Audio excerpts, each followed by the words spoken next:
55 sur France O. Pour atteindre les grandes forêts de séquoia à feuilles d'if de la côte ouest des États-Unis, il faut prendre la route plein nord depuis San Francisco et s'enfoncer pendant 6 heures sur les routes qui rétrécissent à mesure que les espaces de nature s'élargissent.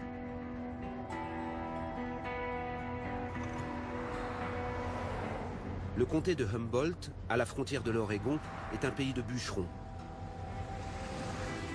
Les compagnies d'exploitation forestière ont fleuri ici depuis la conquête de l'Ouest, parfois en dépit de toute règle. La Humboldt Company, autrefois appelée la Pacific Lumber Company, possède des milliers d'hectares dans la région et des arbres parmi les plus remarquables au monde. Les séquoias à feuilles d'if, appelés plus communément ici les Redwoods.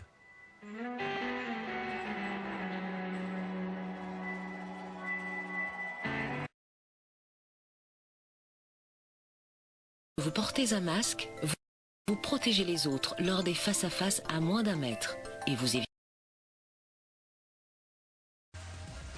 C'est Isabelle qui reste en course parce que c'est les AP1. On applaudit Isabelle, mesdames et messieurs. Qu'un nuancier dans les mains, est-ce qu'un noir peut dire ça? Est-ce qu'un blanc peut le dire? On s'appelle à tout ce qui fait notre nation. Vous avez vu le petit film qui a été présenté en début pour les gens en situation, par exemple, de s'engager dans des domaines comme la protection civile ou comme à l'armée. Ce sont des situations dans lesquelles on peut se retrouver et qui participent, je dirais, de l'ensemble national. La cérémonie s'est terminée par un moment Indien. Depuis des millénaires, l'astrologie indienne. Les activistes ont tenté de l'arrêter, car si nous ne protégeons pas la nature qui nous entoure, nous ne pourrons pas survivre. Et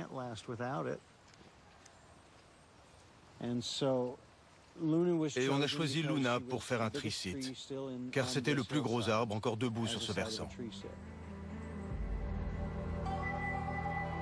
Dominant la colline, un arbre, le plus grand spécimen de cette forêt, fut choisi par les activistes pour devenir le symbole de la résistance contre l'abattage massif des arbres.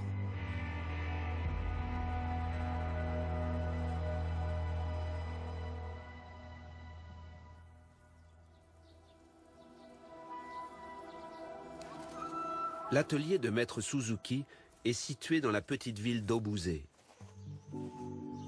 Il travaille quotidiennement avec ses 8 apprentis pour prendre grand soin de ces arbres miniatures dont certains sont d'une rare préciosité. Parmi une vingtaine de bonsaïs, 5 ont retenu mon attention. Cet arbre était le plus singulier de tous.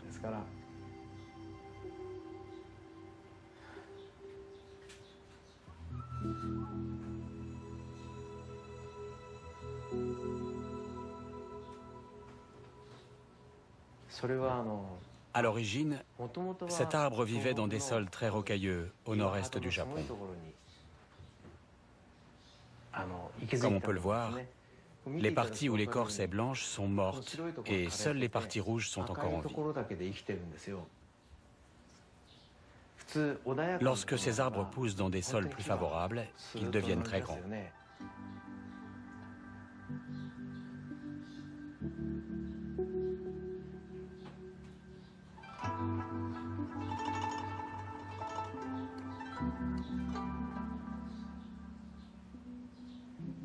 Cet arbre a près de 500 ans. Qu'il soit parvenu à survivre si longtemps dans ces conditions lui donne une aura particulière. On souhaite bénéficier de sa force. C'est pour ça qu'il y a 70 ans, on l'a enlevé de son milieu naturel et mis en pot, afin que nous puissions en profiter au quotidien. Pendant une semaine, je l'ai observé et j'ai réfléchi avant de finalement choisir quelle était la forme la plus adéquate.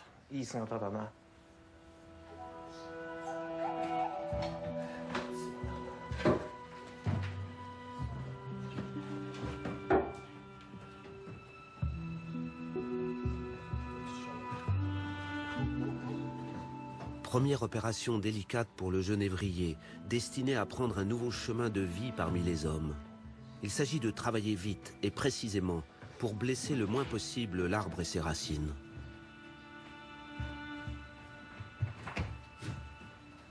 J'essaye de trouver la forme qui sera la plus respectueuse pour cet arbre et qui me permettra de prendre soin de lui. Si je lui donne cette forme, cet arbre pourra continuer à vivre encore 100 ans.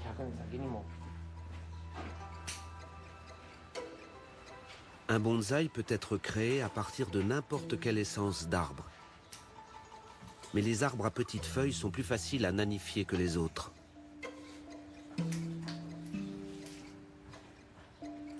Le maître bonsaï ne cherche pas à imiter la nature, mais à évoquer en miniature la puissance de l'arbre. Le bonsaï doit symboliser l'essence d'un grand arbre. C'est un travail de précision, de rapidité et de patience. Il faut étudier et pratiquer pendant 6 ans avant de faire le travail d'un apprenti de dernière année chez Maître Suzuki.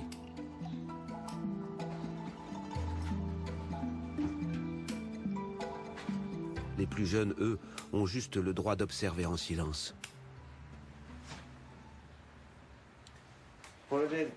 Nous avons donné à l'arbre sa silhouette générale. Maintenant, nous allons travailler la disposition des branches. Et comme il s'agit d'un art, il faut faire attention à leur hauteur ainsi qu'à l'équilibre de l'ensemble. Chaque branche doit être unique. Et il ne faut pas que les branches soient trop éparpillées. Elles doivent être regroupées afin de refléter la force de cet arbre.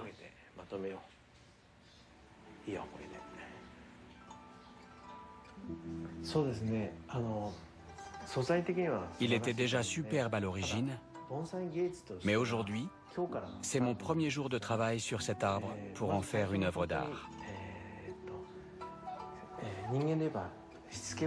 Je n'ai fait qu'esquisser les contours, mais pour que les branches poussent et que l'arbre parvienne à sa plus belle forme, il faudra compter encore 10 ans.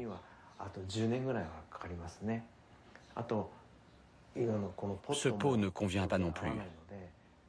Il faudra donc le changer.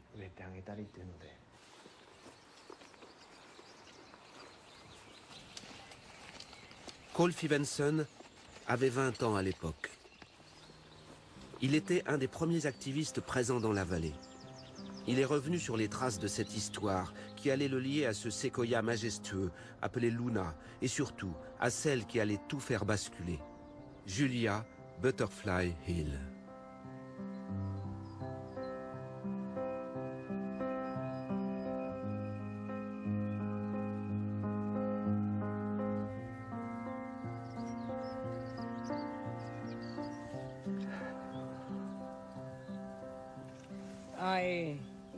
Quand je suis entrée pour la première fois dans le parc national de Redwood, j'ai été très profondément émue par la beauté et la puissance qui émanaient de cette forêt.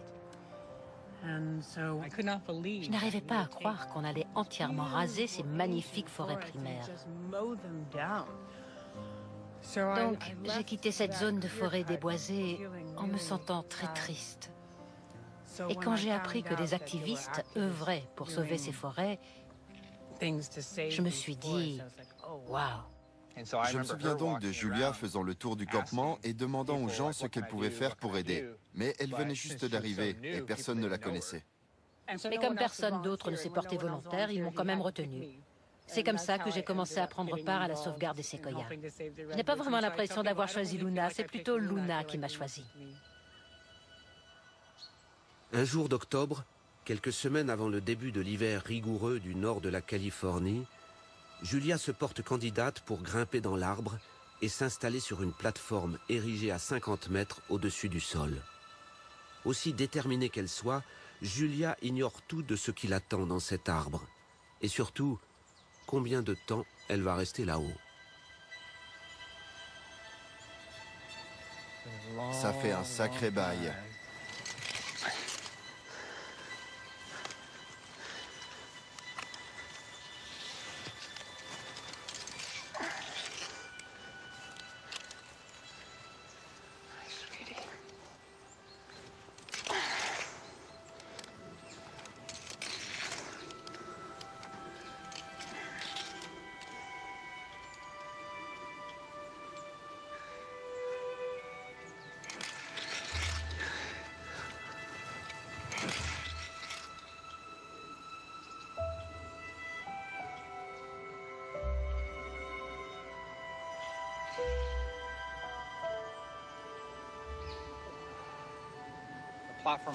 La plateforme arrivait à la hauteur de ma poitrine. C'est ici qu'elle a vécu pendant tout ce temps.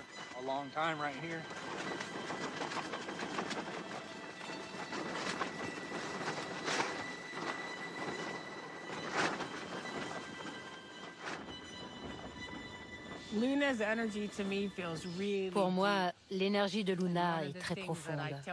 Je dis souvent aux gens qu'il faut choisir un endroit, s'y rendre de nombreuses fois, en restant très calme et silencieux.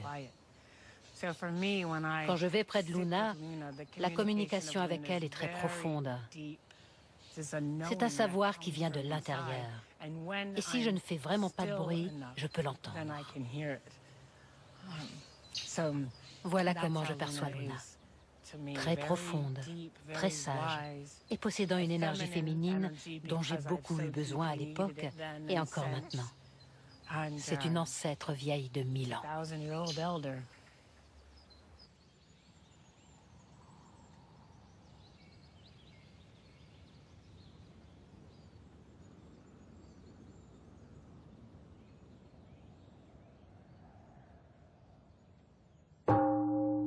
Maître Suzuki a décidé de laisser reposer le genévrier pendant 3 jours avant de poursuivre sa création.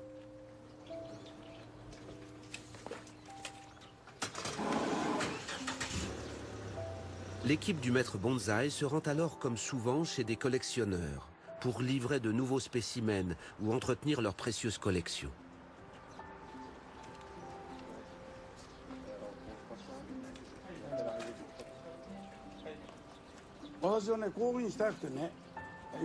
J'ai travaillé longtemps pour pouvoir vivre dans cet endroit.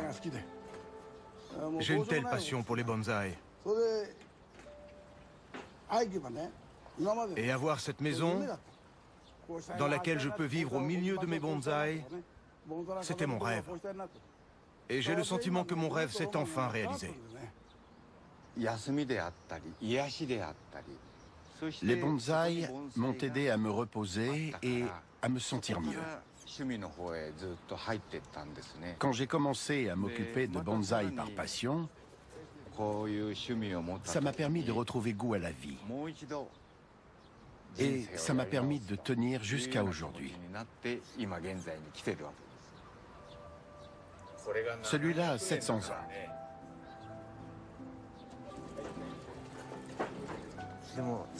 En tout cas, je sais qu'avec vous, cet arbre sera bien traité.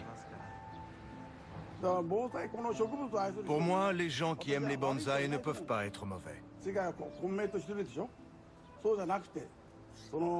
Dans un monde qui devient de plus en plus confus, je serais heureux que les bonsaïs puissent devenir un symbole de paix.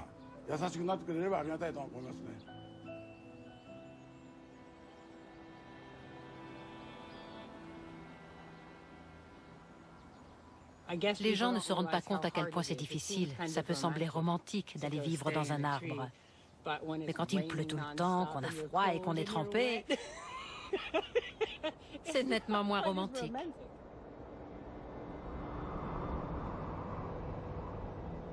Les jours, les semaines et les mois défilent. Julia passe un premier hiver, ravitaillée une fois par semaine par l'équipe au sol. Elle résiste aux intempéries et est déjà restée 100 jours là-haut sans jamais redescendre. Pendant cette période, les intimidations de la compagnie sont incessantes pour faire descendre Julia de l'arbre. Harcelée, elle va aussi affronter une des plus violentes tempêtes de l'année et apprendre à résister face aux éléments et aux hommes. Pendant cette tempête épouvantable où j'ai cru que j'allais mourir, j'essayais de lutter si fort contre la mort que je sentais imminente que j'avais l'impression de crisper les poings, les jambes, les os, les dents et même les cheveux. Et tout autour de moi, ça faisait... Le vent hurlait, on aurait dit des démons. La plateforme était secouée dans tous les sens et moi avec. La bâche dégoulinait et je me prenais la neige fondue, la pluie et la grêle en pleine figure. Waouh, c'était dingue. Et j'étais là, je veux pas mourir. Et essayer de s'accrocher comme ça à la vie, c'était ridicule. Moi contre la pire tempête de l'histoire. Qui allait l'emporter? Alors j'ai commencé à me recentrer sur moi-même et une image m'est venue d'arbres qui se balançaient comme ça. Et le message que j'ai reçu était « Julia, la branche qui s'efforce de rester trop rigide se casse, meurt et tombe. » Et la leçon que j'en ai tirée, c'est « Ne sois pas trop rigide, car c'est ce qui peut te tuer. Même si ça n'affecte que ton cœur ou ton esprit, rester rigide tue une part de nous-mêmes. Il faut reconnaître que ce n'est qu'une tempête et lâcher. Il faut savoir affronter les tempêtes de la vie. » Ça a changé ma vie.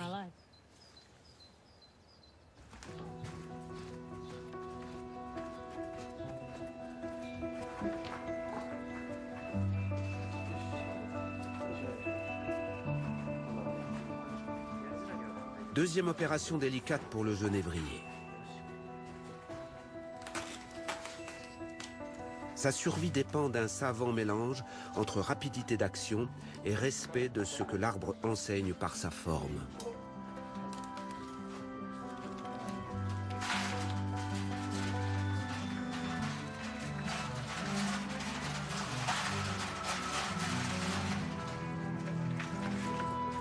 Le changement de direction de l'arbre impose à l'équipe de Suzuki de donner un nouveau mouvement aux racines, avant de trouver le pot qui convient à son nouvel avenir.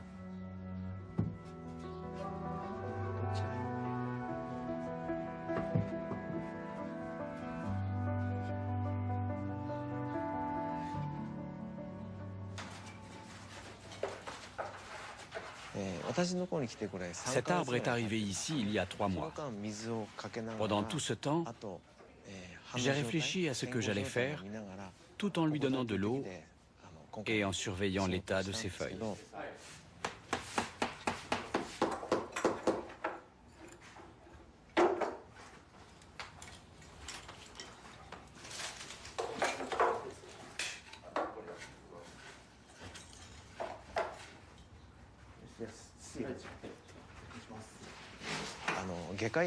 Quand un chirurgien opère un patient, il doit être précis et rapide, n'est-ce pas? Grâce à mon expérience, je sais comment travailler une fois que j'ai décidé quelle forme donner à l'arbre. Et il s'agit avant tout de travailler vite afin de préserver l'arbre. Voilà pourquoi je fais au plus vite une fois que ma réflexion est terminée.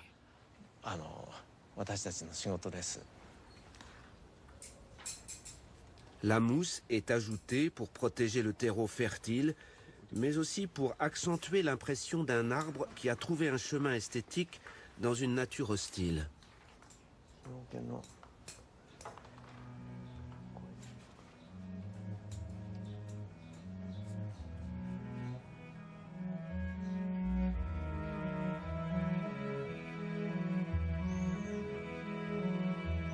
Le genévrier de 500 ans a trouvé une nouvelle jeunesse et passe ses premières heures dehors.